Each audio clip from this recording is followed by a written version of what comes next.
amasa in wang pui bo ru ron ther chuak me ka hian lim taka hun mang theu turin du sakna kan hlan masa cheu ani e pial ra la tal zam la vale ram moi bung som pariat na in ngai thak chun zom le to te ang she om taka sala an shen be si zol wal te le nula te chuan an mani kol tu te chu kok mi hlomin an ko te ho zong chu zam la wa chuan tle ma lal tua la bok thuap te ma set mun olai da wa chuan a kau chuak veka ti khan in lung oi na tur takin zuk thung rul ro ule tran lo kho a lo bei le cheu an omani vai chuan an lu ka tan zelang atile ta mi mai tle min an puat lang tap deu bok aniang chu sala an man si zol wal le nula te chu lal muala chuan chuk zui thua in an chena riap hle mai si zol wal te chuan a nai atang chuan nek thal thui zelin nula te po chuan an thai angana in an lo chui uzi ve tok loma an nun na an thla ma chu heng si zol wal te le nula te hian chol san mai an tum lo mel khop mai zam lo wa chuan an nau te chetla chu thlir wangin anui le sak thina le keilian kap kim nangnin in chem puinen khan an sul khu zuk zui te ule tu ma ron erlet le thei an om turani lo zam lo wa chuna ti le ta keilian le kap ki ma chulo phur hle in an chem pui hriam thazet tle vur mai chu lek chuak vulin lal mol lam chu an pan thadun thua ya at nai atang chuan an sok zai phei mi in chung an mi zai te thi sen lumin aron buak le puat thin te chu nuam ti ruk riu na hi an nei le nga la ma se heti lai tak hian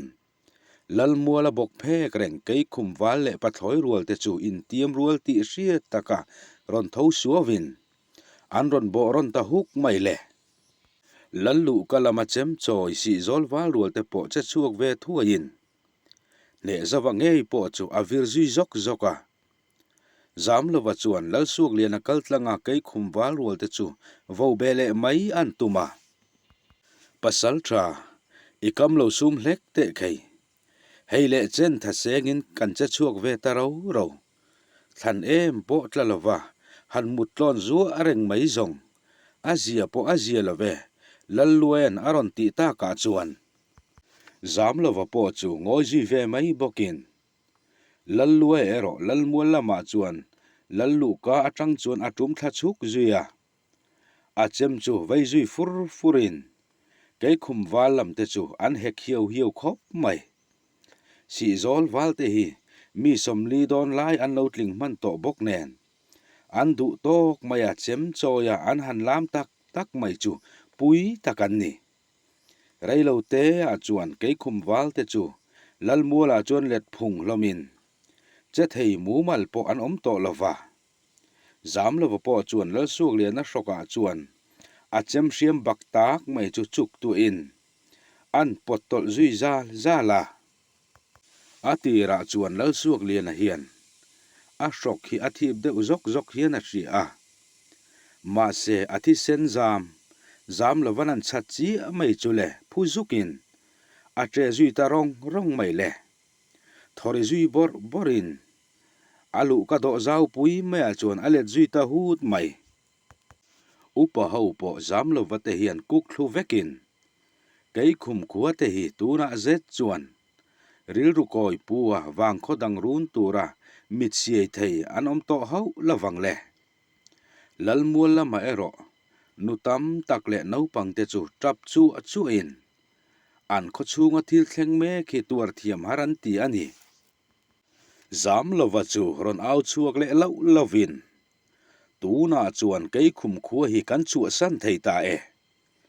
eng po ni se thial zol le zo bom lam kan hoi le alangai don si a muang ho lova kan che chua thua ya tul don ani man ruwa kan mu ang kha khom vekila an ni ho hi chu ti hian an ma ni lo in bui pi ve to mai ro se muang lovin che chuak thua yang o kan nu la te ro hi chu wal panga vel in suain dar lak lam lo han kai le phot se a tha ange an ti chuan ne zowa chuan wal panga chu thlang chuak zui thua in dar lak lam panin an nula te nen hian an liam don ta ani tun tuma hi chuan zam lo wa te hian thial zol lam hoile phot tha a an hriat awangin thial zol khualu chil le nge tumin an ke zung pui hro hrui mai te chuan thial zol lam a hoile ta vu mai le thial zol khua te po hian pasal tha ro ruele sang lian an chan tak nuwa kha chuan pasal tha tia soi faktur la nei le lovin mi huai sen tak tak ero an kol nual thunga an ni khua te ero hi chuan an salman te hi duat le thungin sal ang po en lovin si zol khu atanga sal ni tura an hon te po hian nuam an ti phian maya thial zol lal ai su ka hi lal ngil nei tak ni in si zol khua run tura lal chung nungan aron som po khan apasal tha ro ruai le sang lian te that tu si zol khua te hi an ni awang chawa ron che chuak ve kha ani zam lawate ho po man mo lutuk lawa kal zelin thial zol tum kong lam chu an zo ding ngara ni le nga an kal ngat ta ka chuan thial zol ram wal in dailu der to in thial zol ram wal chhunga po hian ngal rual nu te chiar dep dupin washit rual ti hria tak te chu an thong chek le tlak thina ni te an tlak fel meu phei chuan thial zol ram wal chung hi thui tak anin dailu to ani an van ne siamin an kalna kong sir maya chuan puk zau nuam zet mai hi an mu fu lau maya chu puk zo na chuan zam lo wa chu ding chatin lal luai ne zo helai mun chu zan tum toy nan awat thamai om ve hei puk la azau nuamin aloi len la anuam na ro e zan in chu heta hian chol mai la athalo mo zam lo van an ti chuan khu athim de rum to bok nen poi an ti lo tlang kher mai helai pu ka hian puk chung lama tang hian kham hrui mar tha zet chu ron uai tha sungin apu kil top lama hian fang far a om nge a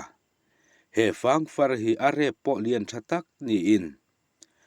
nu nun tui bom ang mai hian puk chung lam lung atang chuan aron chor chuak ngau maya lal luaya chuan chu fang far chu thlir vungin heng fang far te hi arhiselin ramsa te po hian an pan wang thina pathil chik mi deuh te phei chuan keini mi hring te tan po hian dam doi thatak ani e an ti hialasin he tiang taka arep lian tur hi chuan khuarei anga ye an ti thina he fang far po hi are patang ngot po hian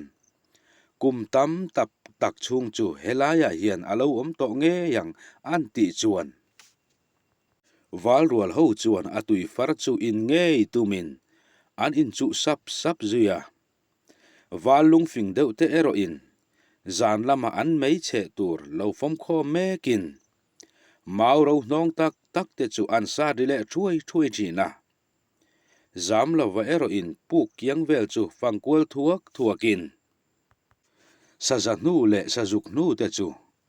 chu puk kiang vela chuan lo tam hle in a then laya phei chuan an kong tum chu a khuar de uduk thaya zam lo wa chuan helai fang far zet chuan tlo tu anei jing fu ani don hi mole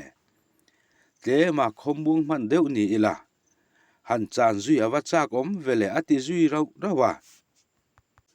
zan in zet chu van chung sang lama po arsi te lang pe unin van bo ruak chu athiangin kho hoi vel po anuam hle maya puk chung lai taka chuan mei pui chep hluin puk chung po chu arima thiang ta vio ve ne zawa po puk bang he nga thu on dia in thil angai to uluk hle ti hriat takhian aching zui wanga muang changa ron tong chuak chuarin thial zol lam te hian sala an hruai tak te kha eng tin nge an en kol veng o aron ti chuak chuar chuara ne zawa hian an khomi le sa sala an hruai te hi angai tu hle ani ome nuam satak chuan hun an manglo tura ngai la nun na hial chan po an om nual to ma na le zam lawa chuan lo ti ve thuain adikani nuam satak chuan an om tir hau lawang nak tip lama chuan khuwa kan in dai lut man to tura ngai la he kan thial zol po hi natakin kan rul le tang chu lal luya po chuan alo ti ve sup supa wal rual dang te ero in an tui zong zong soin an nui le ham thina heti lai hian an ral maya chuan sa zaron khek thatin tuan zai rel atum na lai muna singmi orol an reta mai hi angai thiam lo ve hle te po ani ome hemizan hian zan tir lama chuan an thla amuang hle maya atuk lama mabak hau tak nei an lani awangin an thai angatam muthil tumran chuan a chin po an ching ma hlom hle ani thlamuang dia an nar kak lai chuan puk tual nei bera tui takamu hil bor tlang mo e chu ron rak thotin puk tual lama chuan arak phei zui tuara min chan ro u chan tlak kala ome aron ti zui vau vawa zam lova chuan akiang maya ada achem pui chu thuain tho phan po nei ho lo chuan a in per thau zata tlang moi enge ni ta lo zam ho su o hei karon tla ne ti pa chuan athim chuan tlan zui ve rokin lal lue le ne zawa po in an ron zui ve thua ya valdang te po ron tlan zui ve zelin an ritale lu mai le tlang moi hi sapui kau ham zet mai sai ral an ti mai alu po arbom ti don lai mai chuan alo pu vu mai hi alo ni a zam lo waten an ron zui mai kha he sai ral hi lung oi lo hle in tlan du to lovin alo rum ngula ma se zam lo wa hian din khomuan po nei hau lovin sapui rum thom ron chuan la ya hang lom lian deuh lai chu bo mi in abo fu nge ye chu sapui po chuan tlang mo e chu thlau zui ve thuain chete po a lo na nei hau lo tu a ngonga nget taka ron ku tu zam lo wa chu beilet nge atum le ta zokani zam lo wa hian ron rin bo mai ma ni se alo bo fu hle maya he sapui lian zethi dung bo in atum lok po ni hau lo chuan a ngonga tak chuan aku fu chat le nga la tlang moi ero a hlau luat awang le a hliam tora wang chuan thi dang derin a let hlom renga nunglam dewa walron tlan te chuan puk chunga an mai che mau ro te chu tham khomin tlan pa ron vei fur hlomin reilo te a chuan an vei al le thei mai boka wal rual te chuan zam lo wate omna an ron thlen thlak chuan ding chot hlomin zam lo wate om dan an han mu chi mai chuan mak ti hle in an meng zau ko khloma sakai lian zet chunga zam lo walo in mantang sakai in thin thak nge tuma alo vir pui zuk mai an han mu meu chuan meng zau ko khlomin a then te phei chu an tol kir deuh roka tlang moya leya alo let hlom reng lalluayan an mu chuan pan hnai thuain tlang moya ba na chuan man lokin a phi son hro ya hei tlang moya hi lo buai pui thuai te u ram hnuai pasal tha chu ti taka iron huang tau mai chu le khoi nge in nuai tak te ang miang ti pa chuan sakai lian em mai vir zuk mai chu apan phei ve ta heti lai hian ne zawa hian he sakai mai sei zet a mor buk lui khopa mul tawa nge chuan lo man ran to in alo pot me ka he sakai hian anu kat le dor thina lal lue hian va bo ve bok ma se siam lek thei ni heklo le lal lue po hian han man tan mai na tur wang ati hle mai zam lo va hian he sapui dul ne ma tak hian nget taka in kher tang tlatin a ngonga nget takin akwa zuya he sakai po hian zam lo va hi engtin ati thei bi khau lawani lal lue chuan ne zowa man na bul taka chuan man zui ve chatin an pa ni in a han po ta ka chuan he sapui po hian che thar ati ve ngiang aniang chu rum humin avir zuk ringot mai ani kai lian kap kim hei kan buan pa hi achak khopania alu nai lama khan om hau lo ula aka iza tha hi ron cha tum te u ne azawa chuan a ha hle to ti hriat takian aron tivin tuara in mai kha timit hau suang cheu puk chunga mauro kha hanla ula ti eng luara u lal lue po chuan ron ti ve tuarin ti tu hrelo taka ding thap wal rual te chu an che zui ta suo mai le an set vel na hi pu ka tangin ala lem lo boka reilo te a chuan mei po chu tu eng lu in cái lian a le kap ki ma ero in he sapui ke za tha hi an chat mai thei lovani nakin de wa chuan thing tuai mal tiat vel lo ding reng mai bul chu in tol thlengin chu thing tuai mal tiat vela chuan sapui mai chu la ve tin lal lue te tan po tran a tha chho ta vi ve chu sapui mai chu lal lue le ne zawa chuan an tha to pana a pot zuin sapui mai po chu ari deuh trot theya lal lue le ne zawa hian an pot chum mayang ti po lo om takani wal rual te po chuan an mei che chu an thei anga ron son nai thave zelin he sapui hian a ngau zum vung mai chu a chuang hle ti hriat tak hian a then lang thu renga aka te chu ang sen huamin thil nel om tak chu ani hau lo mai tuna zet chuan wal rual te po in ron hual nai tuau ngam to in chu sapui la chuan angam chu ron nai vai te uti ni om tak hian ading le vei lama chuan hoiton zokin ring zet chuan arum le hum thina zam lova chuan chu sapui ding chol det lai chu lo chu ve thuain kha le chen a man thei lo a chem chu man nge atum ta e zam lova hian akut dinglam ban reka akut veilama nget takamanin a chem hum thau mi si lo khan alo in ku tang alo ni a akut veilama a ban rek aman na chu thla in sakai bak buk puk chu mai chu akut veilam chuan tham tonin a thanei tok chuan sapui ngong chu a zai tan ta rang tak taka a chem chu potol in sapui ti sa chu arin ai taka lo nem da in a chem a hriam thaboka kak po akak thadu hok mai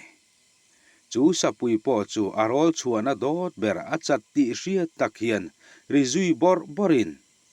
heta thi sual tal vel hi alom na sa em mai chu sapui lian zet mai po chu a thanei zong atang ve vakin chelbe rual lovana in an zuang ta te reng ani kha zam lova po per nolin pi adeu hleka mau pui chang bul cha thatak mai pa ni lai chu adel so prop nge a lal lue le ne zo po chuan chel ne bik hek lo le leya chuan bok huangin lal lue phe chuan a mui chu leya nor nokin a thi zoi zuya ma se he sapui hian thapui a tho har set ani a zuang kang zok chu leya tlathum le trokin atal khur char zuya wal rual then khat chuan zam lova chu pan thuai hlomin zam lova po hi khatia mau pui chang avadeng dot mai kha nasatak maya lo nang zuin thok po har sa ati view ti hriat takin alo rum chu a zam lova om na thleng phei ma saber tu cái liền à chuan dám lo vật nung chu chum zot zotin cái liền khati em à chum kha ka ngai lo ve mi chum lum mai anga sin dám lo vật chuan aron ti chuaka cái liền à hiền a chum na hle ani ome sapui ber an thi ta ka chuan walwal te po chu ron por thar le nu no in chu sapui lian zet mai let hut mai chu bial nai tu vin heng walwal te hian sapui le zam lo vate lo in bay ngot kha an lo thira niang chu an sir lo ka koi soi zeta lo let reng tlang moi hian tu ma ngai sak tu po anei lo vani zam lo vale lal luaya ne ki mate bok chuan ron boy som le in tlang moi hi amal puya tak kha sapui khan hap fu in alo pu chuak alo ni a tlang moi amal pui hi aru tliak lo chi in kut zung pui thol hal turin akopam thunga tuna phei chuan tlang moi amal pui hi vung pum ul to in aduk rui to nge a ama tlang moi a po hi ron har fel to in a hliam tor hi ana ati devaniang chu khosikin manzuin akhur le hlak thina chon kim tlang moi hi puk chunga kian kan zon lu thuaya tu le ne zawa chuan ron ti lau lavin wal rual te chuan tlang moi reng an lo ngai tu hau lo chu poiti hle lomin aza po anzak le ni hian a hriat theya man mo taka ron phet dor lomin tlang moi chu zon nolin puk chunga chuan an zon lut ta ani lal luya chuan mau ron satin fang far tui do thei na tur chuan thei asiam zuya tui far kau chu do zuin amau thei siam hi sei vio lo ma se akhata do meu tur chuan a nga hlel om te ang chule puk chu nga chuan mai chep eng le hluin tlang moi chu rem zet thian an mut tir zuya chutia an rik nak chung chuan thliwot var mai chu ron tho sang to in khua vel en tu ni pui po in en na pe chuak chak to ni om takin chak tiang ko la ron her chuak mai tur chuan aron in bua sei na save to hle a ma se tur ni pui chet khal tum ra na lo man lel ve em len kol eng rui mai chuan chulai thial zol ram le a che vel chu ron tuam me kin he kol ron eng me khian anuam ti ber a eng lo ma sia thing tin zar bela nung cha chi sang rol moi te po an chiar le ta chu le pia deuh hle ka chuan ram ar ofiak thatak mai chu ron khuang alin tuna zet chuan thing tinin an choi na nem te po an lang fia le ta viu ve lal lue tui do po chu lo khat der to in tlang moi hliam chu an sil sak zunga tlang moi ero hi chuan helai hmuna hun a man ri mai hi angai don ta ni inalange zam lo vale lal luaya ne zawate chutle makal sang hretin rawan rel zui angai ta tlat mai heti hi kan din mun anita si a tlang moi la hi kal zui zel chi la ani der si lo eng tin nge mo kan han ti ta kang le zam lo wa chuan ti thop satin ngai tu na an seng uluk tlang kher mai ani khop mai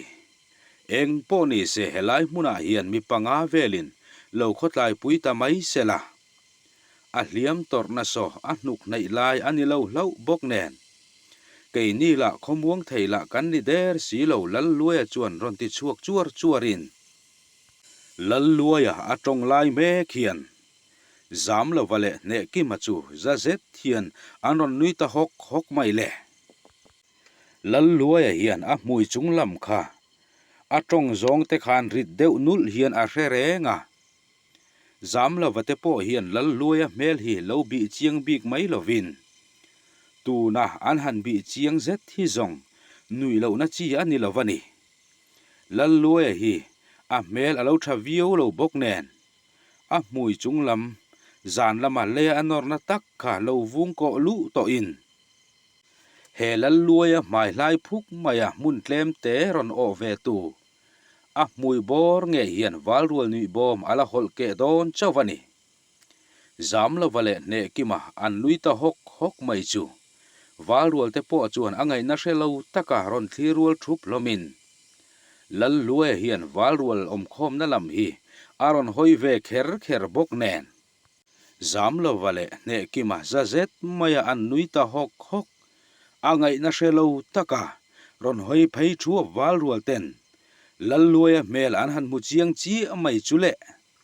nui khek roi roi hlomin a hliam tuar ber tlang moya po chu ron nui ve suk sukin an bo ruak azang khai pa ta phian mai lal luaya ero mengrum ulin atum zui muk muka heta mel lan dan lei lei hian alom chung wal rual nui bom chu hol ke na sa ni eng ma ti hlei thei lova rei ngial chu nui ki ki hlomin zam lova chuan ani thei nga nga a hriat tak lova chuan a khap ta nge nge a ma se khap be mai po hi thil har tak chu ani zam lova ten an ruam man lok ang chuan wal panga in thlang chuakin tlang moe hi he pu ka hian an lo pui don ta ani uluk taka ruam man na an siam nu chuan an thei ang anga in no puar hlomin thial zol khua a an thei na lan tir nge tum chuan an ke pha lai zet zet te chuan matiang a son le tran ta chop ma tra zet zam lo wate an kal le nu chuan khomun rem em mai tlang lian tak takin a hual vel kara ruam rei zau zet maya thial zol wang kho lo phar dur mai po chu an chuk thir thei ta e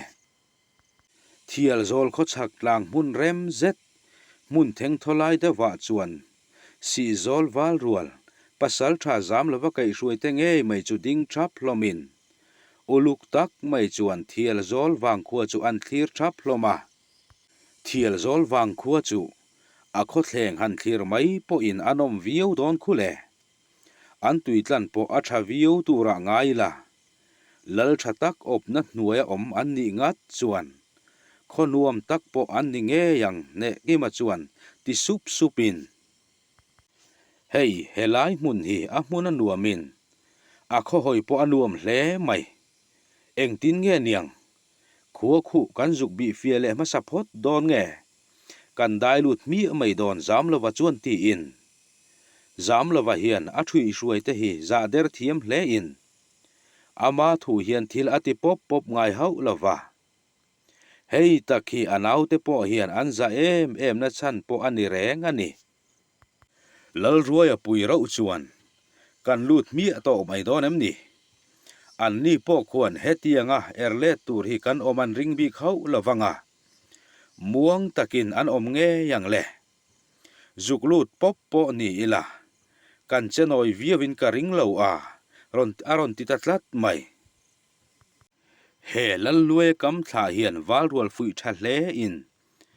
lu chil mi mai chu an du ta fur mai le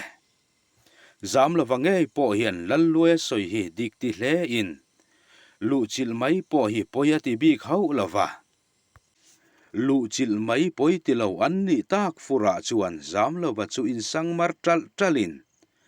ani chuan lu chil mi mayang o amaro chu kho en lai che chuak tur kan ni dona wangin ruam man na kan nei that hle angai dona ni khu alan dana khuan lalmual khu mun lai li taka a oma khumi lalmual pan tu kongpo khu alan chian viu khu konga nge khuan lutin lalmual khu arang thai ang berin lu tumila lal in khu hual betin lal chung kwa ber kan thunun chuan chet an thongam hau lawang zam lawanan ti chuan lal chung kwa te thunun hi an chet that pui alo ni to bok nen zam lawarua man na po hi a fu hle an ring hloma tu na hian kan chi zol khotan le sala an man kan mangai te tan kan pen chuak le don ani a tu man ril ru no put lo tur ani bo a huna chuan ma ni lu zor ngai po ni se kan bo rep mai turani ne zawa chuan ron ti ve chakin a chempui chu a hriam thabo kem ti ni om takhian adap te chu azut dal zuya ani chuan luaya helai thleng kan ngal tha ha man zong a om ngei do ne kho chung khu in dai lu donang miang zam lova chuan ron ti chakin ma a hruai zui le ta a reilo te a thial zol kho dai chu in dai thleng thu in zam lova chuan kho chung om dan kha mit thlara nin atlanin tlan lu tang o ti pa chuan atlan dokta zok mai le thom dim sen ni to bik hek lo le kho chung lam hoi chuan tlan lut rikhut khut lomin lalmual lam pan ngat chuan an tlan ta hem mai le thial zol kho chung mi lo mu ma sa a piang te chuan chu tia wal rual engemaw za ron tlan lut ta thut mai chu mak ti hle lomin ral tia au chul thom po a chuak zui reng ani lo mu ma sa tua piang mai chuan an hriam chu in an ron zui ve truk hloma ma se tum mu mal tak nei zam lo wate hian an tum mun an thleng man tatlat mai zam lo wale lal luaya ne ki mate chuan lal lu ka do san chu kai zui thotin le po ti man lo chuan lal run chung chu an dai lu zui thota wal rual te po in an ti tur hai hau lovin lal ai su ka lal in nge chu hual ngal mi in lal in chung na chu an hup thadon khop mai lal suak lian a run chunga lal le upa ho lo thur bial trai po chu ding zot lomin ma se lung muang taka ar puino hruai tlamek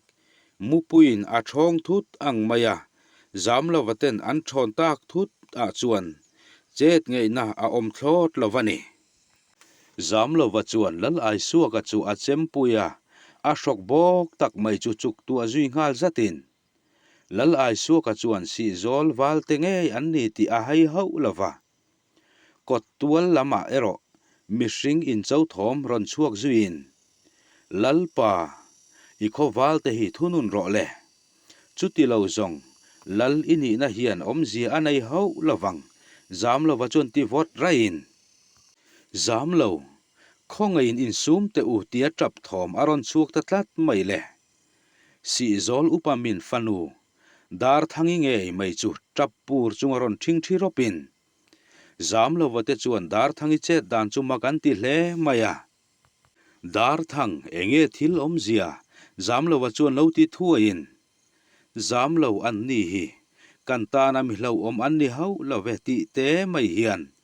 dar thangi hian zam lo wa chu aron changa lal ai suaka po chu lu kalam pana chuak zui nulin a kho wal rual te le si zol wal rual te in bai mai tuma lo in mat chon mek te hne na chuan tu na khan top vek ro u ti in a autial zui ruana lal mul lama po chuan thom re zui dukin lal ai suaka ber chutia aron auta mai chu mak an ti hle loma lalpa ai suaka po chu in chung lama chuan ron kir le thuain pasal tha zam lova an ti chu nang nge hi in yang mo pasal tha kha in kho chunga thil thleng kha poikati tak zet ani a poi to nu a poi ti ero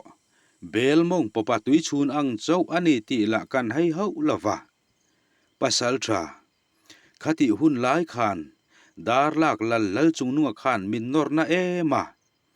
keila khan ngai tu na seng zui hau lovin o kapo vengot mai kha ani a ma se anu a dar lak khuwa kan ron kai le khan kan thil tin poi a khoi thui zia kha ka mu chiang em ani pasal tha si zol kholaka kan set na rong taka wang khan in soi fi na tu reng kan nei love in du tok le lung oi na ngei turin kan wang khuwa thial zol kho chunga hi nge hian che thoula amaro chu khuwa hi chu min hal saklo sham turin ka ngen chewani ti pa chuan lal ai suaka chu zam lova ma a chuan a thing thi zui rupa